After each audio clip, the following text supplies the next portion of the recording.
declaración que hizo aquí Alberto Acosta, en el sentido de que no hay gerente propietarios del movimiento en Acuerdo País o en Alianza País, y que todo funciona de acuerdo a una estructura horizontal en donde se comparten las decisiones. Y específicamente usted objetó que aportan en esa línea Ricardo Patiño y Gustavo Larrea. ¿Por qué? Efectivamente, señor Vera, buenos días. Yo discrepo completamente con las observaciones del presidente de la Asamblea. Yo creo que sí, que el Movimiento País definitivamente tiene gerentes propietarios.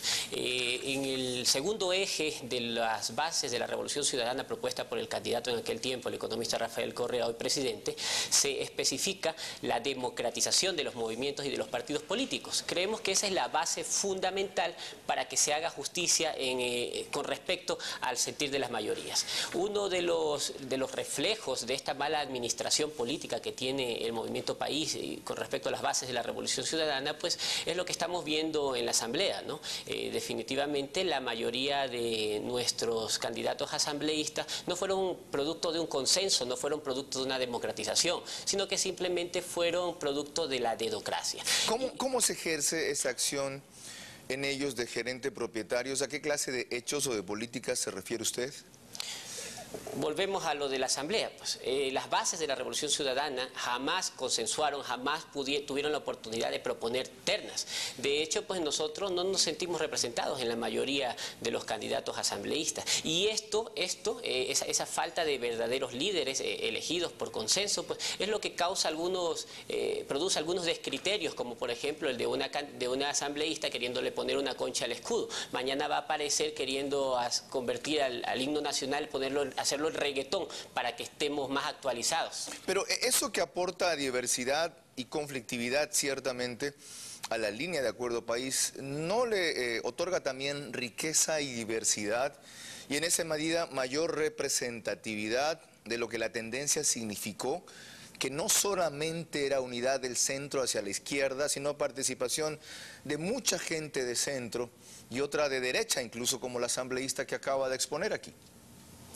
Bueno, yo creo que en cierta medida podría ser eso posible, pero en su mayoría no. En su mayoría sí creemos que hay un gran descontento. Hace 2 meses se produjo un hecho trascendental acá en la central de la Shires, la sede emblemática del Movimiento País, donde vino un representante de Gustavo Larrea, de Ricardo Patiño, vino el señor Eduardo Paredes a querer conversar en una reunión con las bases. Y se dio un hecho sin precedentes en que las bases del movimiento expulsaron al señor Paredes a vista y presencia de todas las bases revolucionarias. Y pasó otra cosa en la provincia nueva de Santa Elena, que 4 de 5 concejales estuvieron a punto de destituir a la prefecta, pero no tienen que ver todas esas cosas con disputas burocráticas y presupuestarias nada más. Es decir, no hay cama para tanta gente y no pueden emplear a todos ustedes en el Estado. Pero por lo menos debemos democratizar, si no nos va a seguir pasando lo que ha ocurrido en Quinsaloma, ¿no? Vamos a enfrentar, las bases están obligadas, pues, por el derecho y la responsabilidad que tenemos a enfrentar una nueva campaña a favor del sí en el referéndum. ¿Qué significa democratizar en este sentido? ¿Qué significaría para usted tomar medidas como cuáles, acciones como cuáles? Bueno, en democracia mandan las mayorías, ¿no? Y por eso es lo que nos pasó en Quinsaloma. Perdimos porque no estamos sabiendo elegir a verdaderos líderes seccionales, para enfrentar el reto de seguir proponiendo y de seguir impulsando un proyecto político. ¿Y qué tiene que ver Patiño y Larrea con eso? Bueno, Patiño es el director de la política nacional del movimiento, y está encargado por el señor presidente para que él maneje la política. Y Larrea también. En el caso de Larrea, pues cuando teníamos un ministro de gobierno recién estrenadito, cometió el grave error de ir a conversar en un hotel con los de la gente de Sociedad Patriótica y del PRE.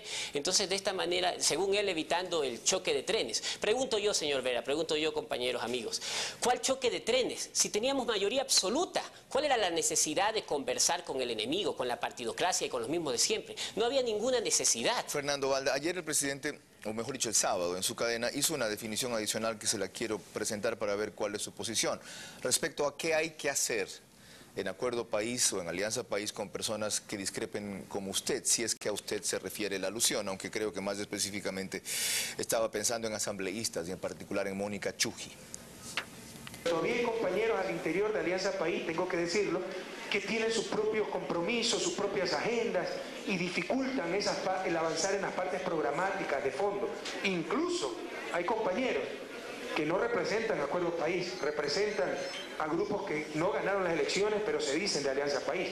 Yo creo que sería más honesto, y esto es político, yo seguiré teniendo la estimación por ellos a nivel individual, pero sería más honesto que se separaran del bloque Alianza País y vayan pues a los grupos con los que tienen más afinidad.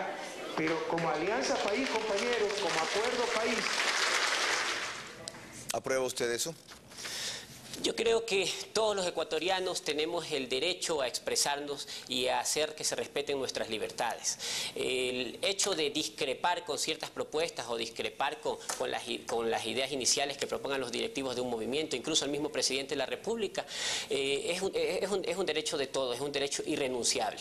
Nosotros apoyamos firmemente al presidente de la República porque él nos vendió un plan de gobierno, nos vendió un proyecto, y en ese sentido siempre vamos a estar con él. Pero cuando hayan elementos que desmerecen la imagen del presidente e incluso la imagen de un país a nivel nacional e internacional, somos los primeros, nosotros los combatientes, los revolucionarios, los que somos parte de esta revolución ciudadana, somos los primeros que tenemos la obligación de hacernos una autocrítica casa adentro y además exponerla en oportunidades como esta a los medios de comunicación para que el presidente y para que nuestros compañeros de la política tomen los correctivos necesarios. Gracias, Fernando Balda. Yo solo quiero añadir que el movimiento que antes se preció, como mencionaba, de acoger a una diversidad de tendencias progresistas en el Ecuador, no puede exigir que ahora todos sus integrantes piensen igual y actúen igual. Eso atenta contra su origen, como también decía, su riqueza y su representatividad. Ya Tania Hermida aclaró aquí en un Cero Tolerancia hace 2 semanas que se deben a las izquierdas. No debieron permitir militantes de derecha entonces, o de centro en sus listas de asambleístas. Pero lo peor es que ahora la intolerancia es con posiciones de la propia izquierda, como la que citaba de Mónica Chují en su lucha por el reconocimiento a la plurinacionalidad, o el propio Alberto Acosta en su oposición a la minería a cielo abierto, o su predisposición a escuchar múltiples sectores en la asamblea. Todo lo que no sea su propia razón le incomoda a Correa, incluso entre sus propios partidarios. Él se cree un iluminado y procede como tal. Las víctimas de semejante omnipotencia están ahora entre sus propios coidearios, a quien pidió irse si piensan distinto. Si decía eso antes de ganar las elecciones, otro hubiese sido el resultado. Una buena lección para la próxima. 7:47, en contacto directo. Cuando volvamos, Alfredo Rodríguez.